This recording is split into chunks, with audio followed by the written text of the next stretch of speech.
welcome to the Smartest Moron, where people have requested horror games kinda sorta, so yeah, this is about the closest I can get without me shitting my pants. Anyway, time for some backstory, but I'll keep this super short for now. The Last of Us has been in development in late 2009, after the release of Uncharted 2, and yes, I will play and cover those games too, eventually. It was released in 2013 to critical acclaim, winning a ton of awards, and later came out with the remastered version on the PlayStation 4, which included the DLC for the game called Left Behind. Much praise went to every aspect, but the story in particular seemed to be the real highlight, as the characters were loved by many, especially Ellie, who I can confirm is my favorite child character now. Sorry, Rita from Tales of Vesperia. There are definitely a ton of themes and elements the story carries. They also use motion capture, and I only say this because the actors did do a scene while singing once.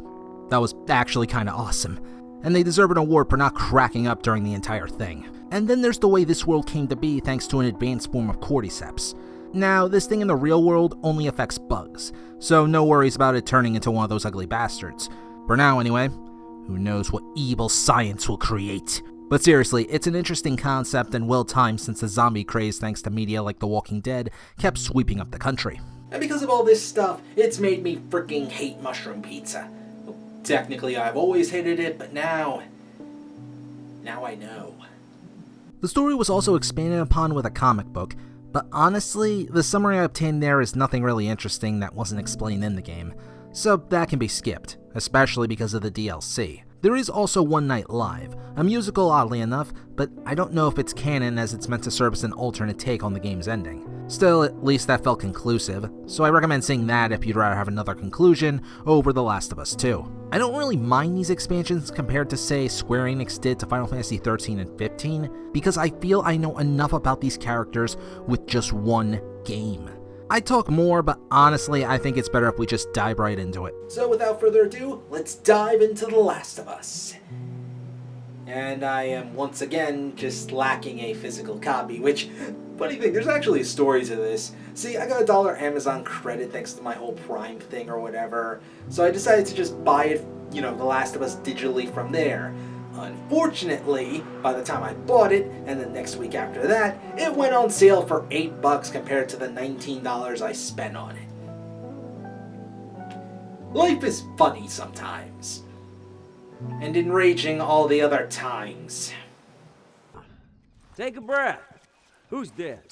The whole crew. The 76 lookout guy. Some fucking tourists killed him. Kill all of them. Shit. You talk to the...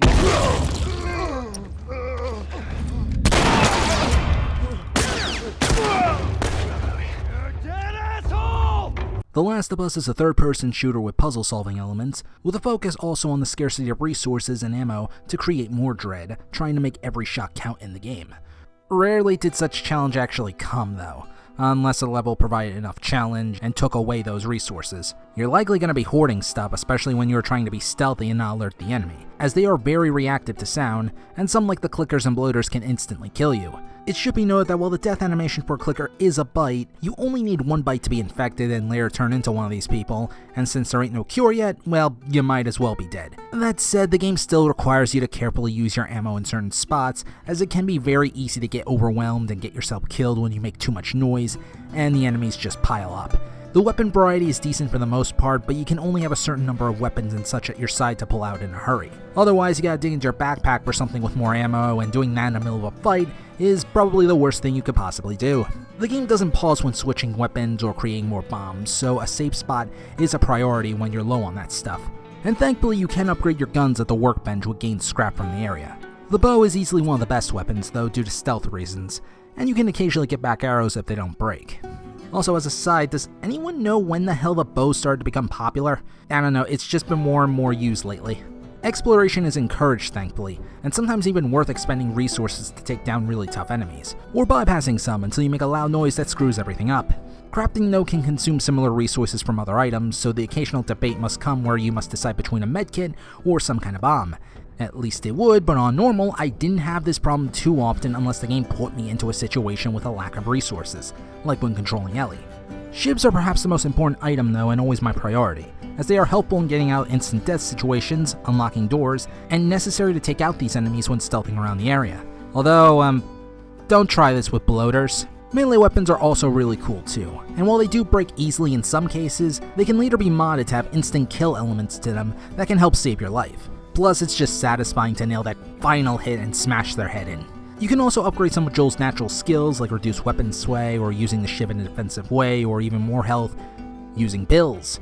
So yes, Joel is indeed getting stronger through drugs. This actually explains so damn much with regards to him and Tess early in the game.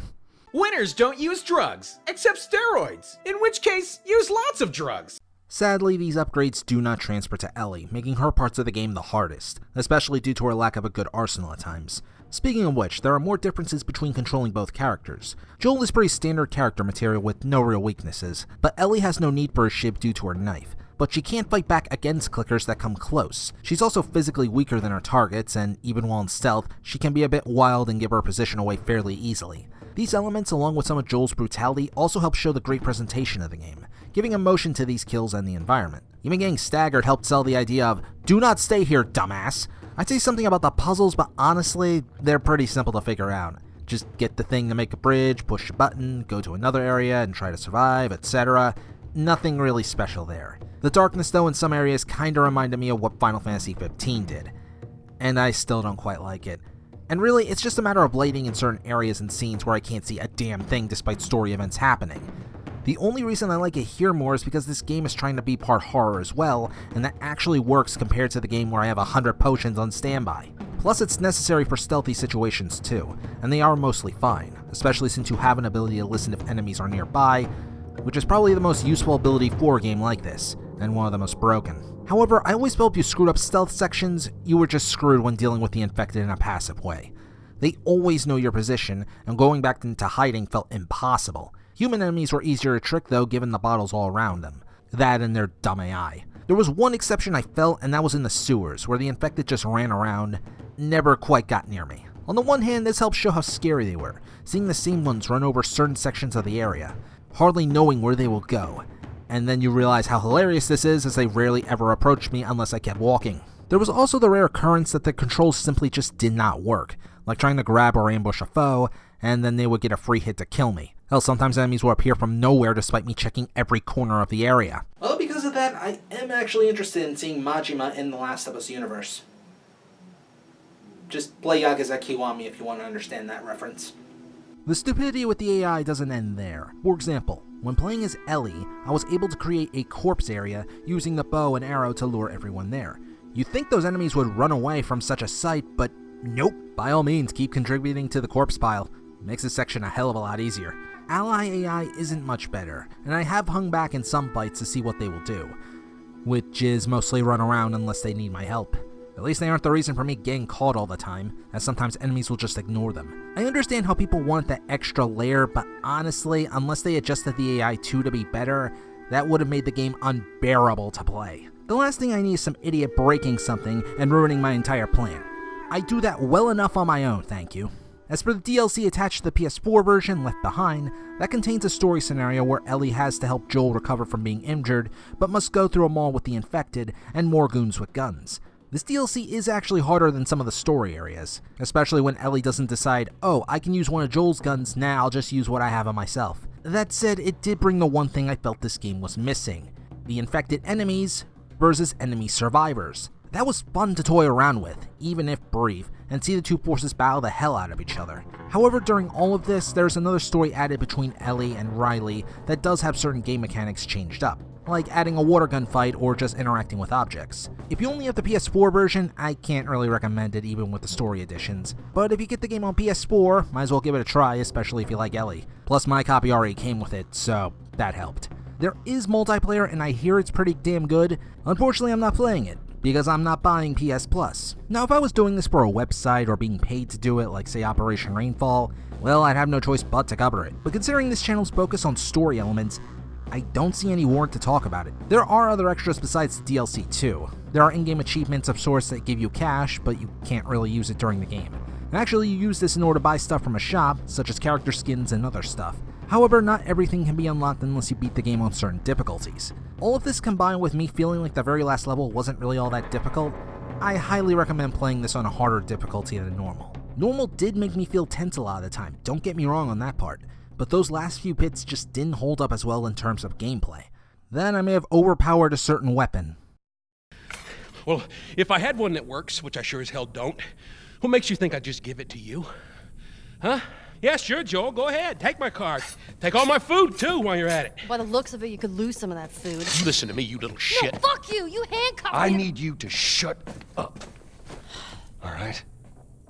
The story of The Last of Us starts out innocently enough, with Joel's daughter, Sarah, celebrating his birthday close to midnight.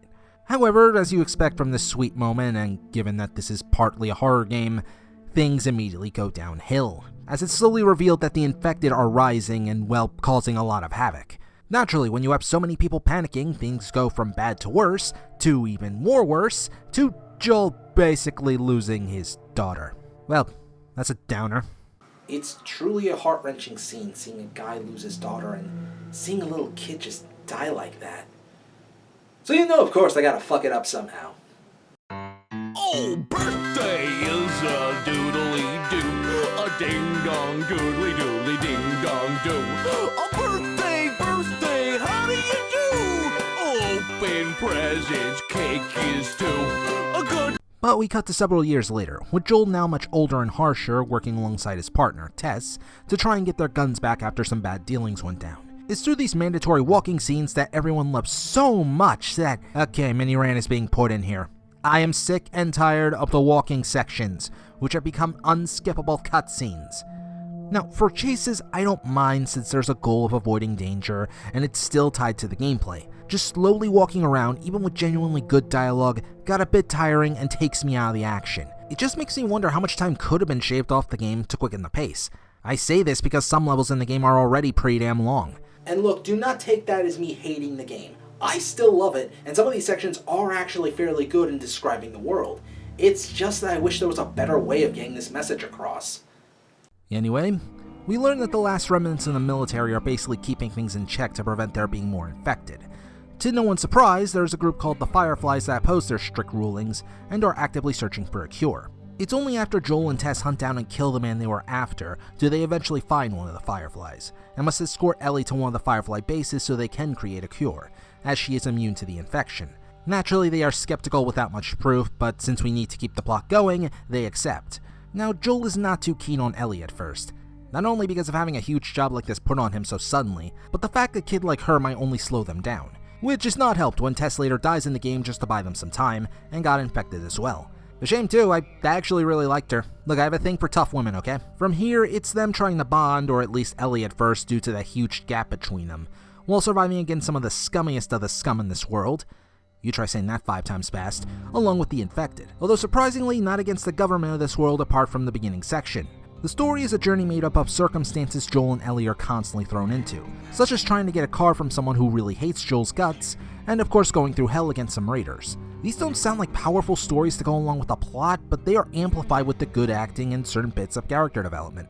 Not to mention the side characters are fairly memorable in how they act along with the main cast. In fact, I can see some parallels. For example, Bill always felt like the opposite of Joel and Triss's relationship, where he was abandoned by his partner and left bitter, whereas Tess sacrificed herself and left Joel bitter. But at least he will develop, and to an extent I suppose Bill kinda develops. Henry and Sam were a much happier version of Joel and Ellie, albeit less experienced and a bit naive at times. Plus these characters are simple to understand, which helps in getting invested in their stories. There weren't many moments that made me tilt my head or see how a character seemed to act out of the ordinary. Well, barring some AI issues, but let's not talk about that. Plus it's through some sections of the gameplay where we do see more character growth, or even them just randomly interacting with the environment. The game covers a variety of themes, though the one I like to focus on is regarding the ending. So how about we skip to that right now with some spoilers. Go on. I tell you, I hate lying. I hate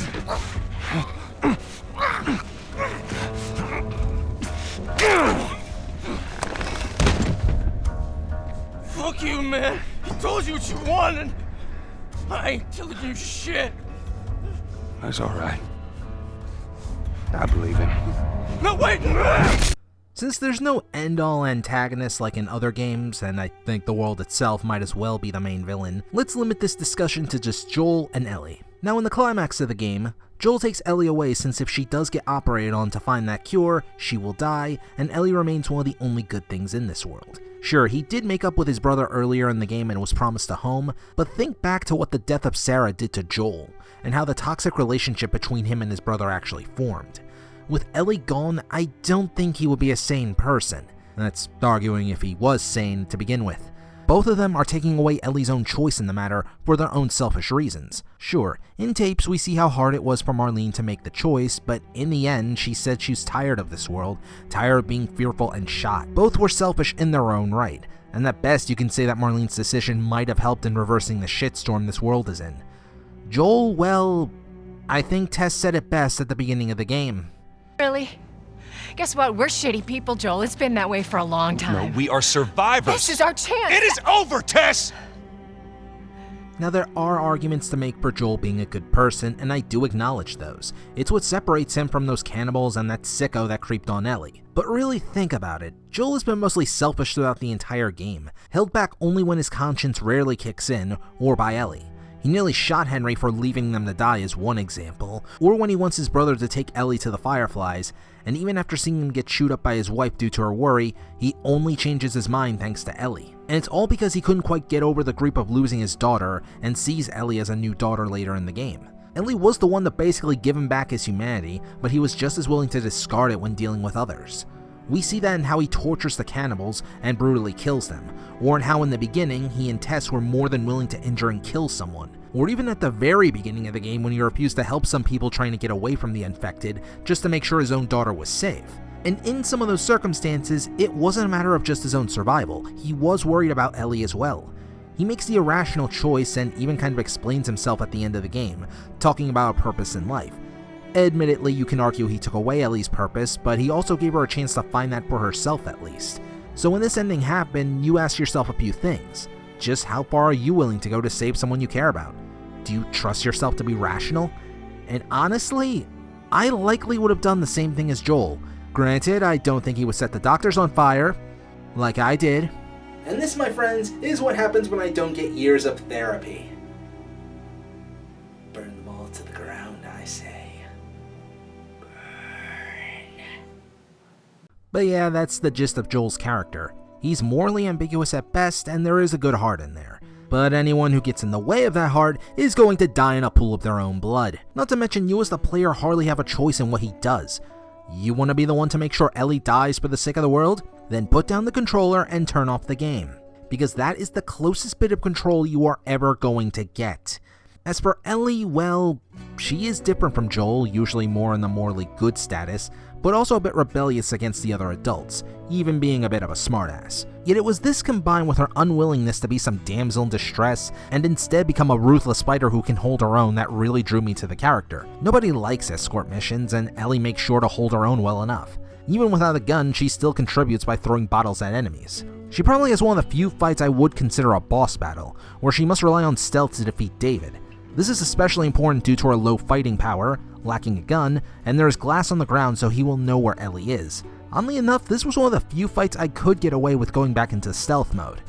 And it was overall one of the better places to end her own character development. The reason I like this stuff with her is that it shows she can be capable of handling herself without too much interference from Joel. She can stand as more of an equal to him, not just as some damsel in distress or little annoying child character. Plus you gotta love her attitude when dealing with some of the real scum of this game. Ellie. What? Tell him that Ellie is the little girl who broke your fucking finger! But what makes her a badass here is that she's a kid thrown into situations that, let's face it, a lot of us would normally end up dead. Or crying a lot, I know that would be me. Sure, she's immune to a clicker's bite, but they can still kill her easily. The natural defiance to a world that wants her dead, and her ability to survive is what makes Ellie a cool character. Compare this to the reboot of Devil May Cry. Dante there isn't really a badass by swearing a ton there, because a boss is made to look pathetic and isn't built up to be intimidating in any way. It's made out to be a dumb monster, nothing more, nothing less. Besides, anyone can just say fuck you in a stupid manner. Hell, I can do that. Fuck you! Fuck you! Fuck you! Yeah, guys, any idiot can frickin' do this. It's not that funny. The most important thing though is that the game remembers that she is a kid and evolves slowly to help out Joel. Like when he first trusts her to use a gun to provide cover, to eventually having to defend Joel and herself when he is injured. Her psychology is also important regarding the latter situation, showing understandable vulnerability given the hell she had to endure at this pedophilic asshole, and then nearly killed by him. It even helps supports the game's ending debate too. As for the DLC stuff, I found some of the stuff with Ellie and Riley cute, and it was nice to see the character with more of a chance to be happy through various activities. One interesting story element it did give me was how children were brought up, as school there seems to be more of a military school, if not training children to hate and kill the Fireflies. Unless Ellie was being sarcastic about that. There's really not much for me to say here though.